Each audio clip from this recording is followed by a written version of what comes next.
What's up, guys? I hope you're having a good day today. This is not financial advice, but I just wanted to say I think it should be obvious that we're just seeing bull traps being set up. Um, I can only speak for myself and those I coach, but our primary goal is just holding dry powder.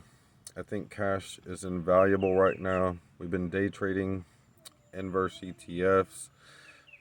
We're waiting to get back in inverse ETFs at a good price and been doing very well day trading them, riding the waves. However, at this point, I feel like there's nothing but bull traps in stocks, and I think we all know where the market is headed at this point. Um, you know, I think the best plan would be to get situated in inverse ETFs. My favorite inverse ETFs are obviously UVIX, UVXY, and SQQQ. I can tell you I have most certainly made the most profit in UVIX, and second would be UVXY, third would be SQQQ. I just kind of shared a video just to give you an idea of where I'm looking to buy in. I may raise my price targets a bit. We did very well last week, and yeah, as I said, we've been day trading those, riding the waves. Um, you know, what seemed to be turning around into a green market has been met with dumps. And, um, as I said before, though, moving into Friday, who's going to want to hold over the weekend? I wouldn't at all be surprised if we're met with some dumps as we move towards the end of the day that send inverse ETFs shooting up even higher. So anyone looking for some drops in those, maybe want to day trade those. Um, Obviously we have the geopolitical tensions. I personally feel comfortable settling into the inverse ETFs in this type of economic climate. As I said the other day, when we're dealing with sky high inflation and we're looking at the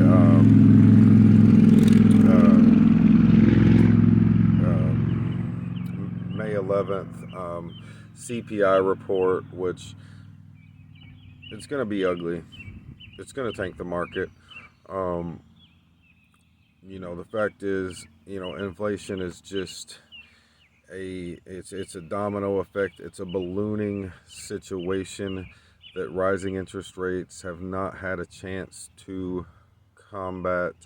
And as I said, rising inflation does its does damage of its own, creating um, you know higher loan costs, higher um, mortgage rates.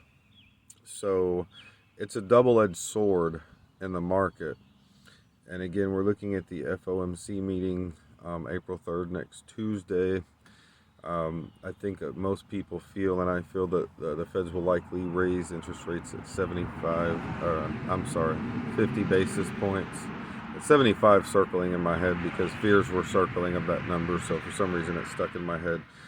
But anyhow, as I said, I said a while back, you know, that, I felt, for all intended purposes, technically, the recession is here. When you're looking at an economy that is battered with high inflation, high grocery prices, high gas prices due to geopolitical concerns, and as I said, you have the double-edged sword of inflation and interest rates. Um, you have all these recession indicators, you know, and not to repeat myself, but just to kind of pave over what I've been talking about: the 10-year, 2-year yield curve inversions, fear that has penetrated bond markets, the crypto market, mortgage-backed securities free falling to a level not seen since 2008. Supply chain issues that I see some investing news outlets kind of trying to pave over, oh, that's not going to affect Apple. They're circumventing these concerns. I have to call BS on that one. I think, that's obviously something, and that's why I pulled the chart in one of my last videos. Those concerns skyrocketed due to the China lockdowns. This type of situation, it takes a little bit for these damages to materialize in earnings, but as we move into Q3 earnings, I definitely expect weaker earnings across the board. So again, just to reiterate, our primary concern is getting situated into inverse ETFs, and I feel like this is the safety net, something we're going to get situated in and just sit back and watch these print, because this is something, the buying pressure will continually increase in inverse ETFs.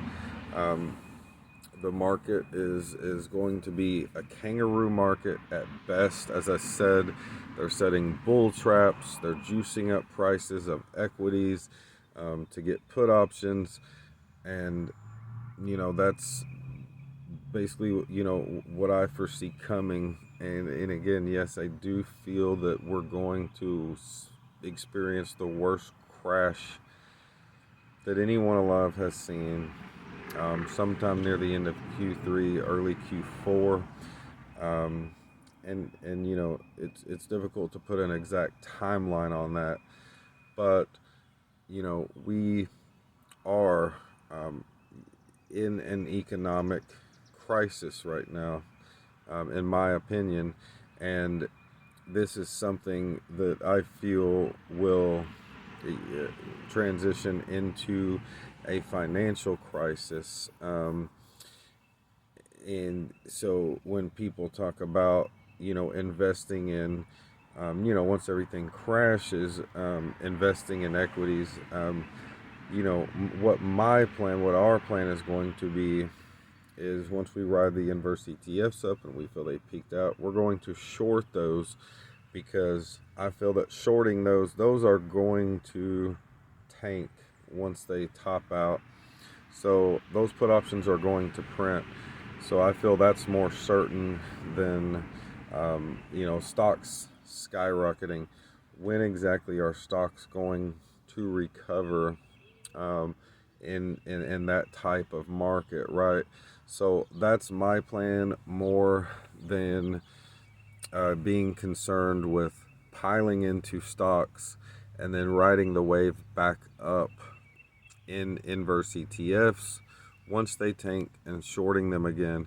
I do feel that's going to make a significant amount of money, and at that point, that's when I will consider just depending on where we are at the time, a smaller position, possibly in inverse ETFs, and then getting into stocks, and then I'll see where we're at along the way with bonds, and it all depends on exactly where we're at with everything. This is just kind of a generalized plan I'm kind of discussing here, but how everyone manages their portfolio is going to depend on whether you're completely destroyed or whether you're going to benefit off of everything tanking.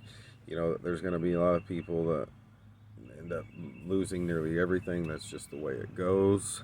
So that's pretty much all I have for you. Just keep in mind, like I said, we may, you know, end up dumping a bit today. The market has been stagnating. It's been an uncertain market. Once we move into Monday, I expect most likely to see dumps Monday, most likely dumps Tuesday. After the FOMC meeting, maybe after 50 basis points is announced, maybe we'll see mid to late Tuesday. If we've moved low enough, just simply due to overselling, some buying pressure to come into the market, some call options. Maybe we'll see some recovery late Tuesday, Wednesday, and Thursday.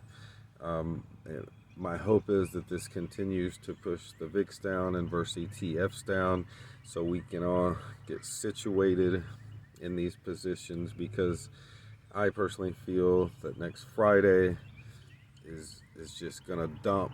It's gonna be really bad, a really red day, and no one's gonna want to hold over that weekend, because again, we're moving towards the 11th CPI inflation data, which in my opinion is gonna be ugly. So I think that's something we have to brace and get prepared for.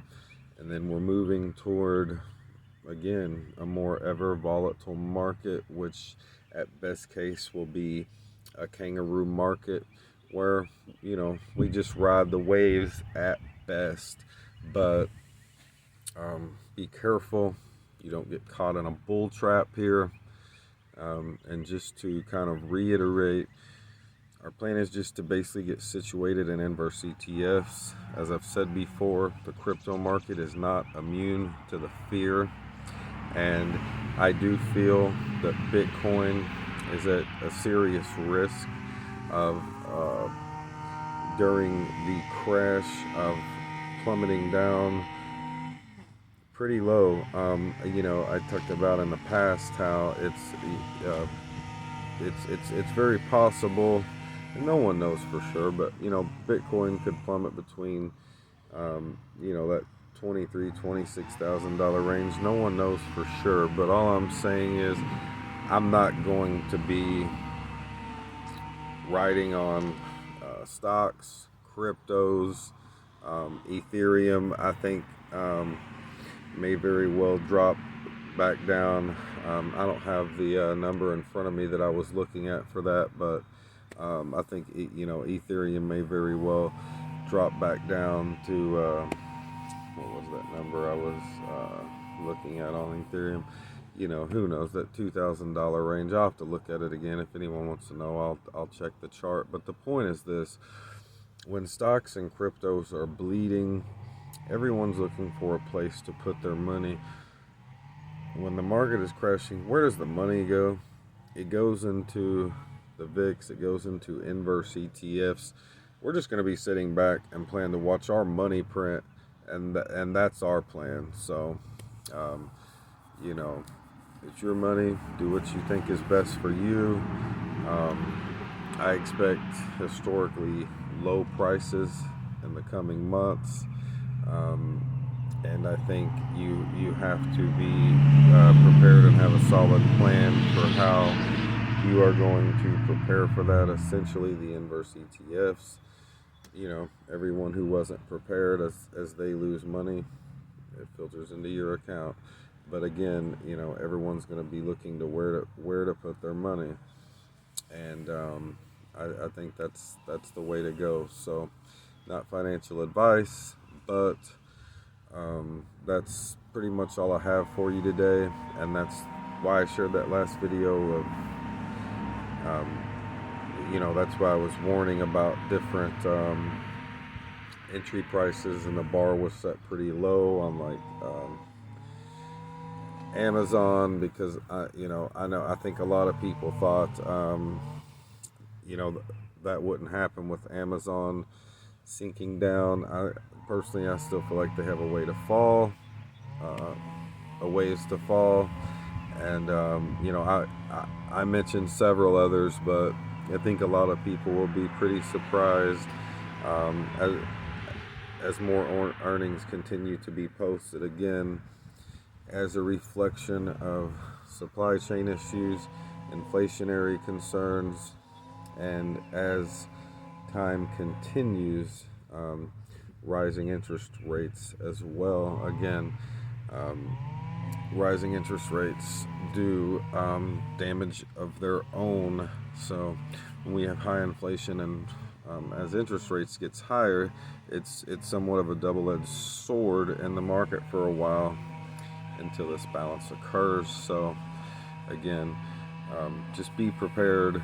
I hate to see anyone losing, especially in such a manipulated and corrupt market here. So you just have to keep in mind, again, is one thing I think they don't try to obviously remind everyone, as Americans are struggling. Most Americans, they're paying more. They're cutting costs. Again, due to inflation, grocery, gas prices. We have the geopolitical concerns, and loans are becoming more expensive. People are paying more on their mortgages. Rent is becoming higher. Um, at this moment, I don't know what used or the used car and new car sale prices are at exactly. But my point is this: this is all going to reflect in weaker quarterly earnings across the board, and it's just an environment. It's an economic climate where you need to be prepared to benefit from that. So that's all I have for now. Thanks for watching. You all have a great day. I hope you're prepared to benefit, and I'll have more for you later on. And y'all have a great day. I will see you on the next one. Peace.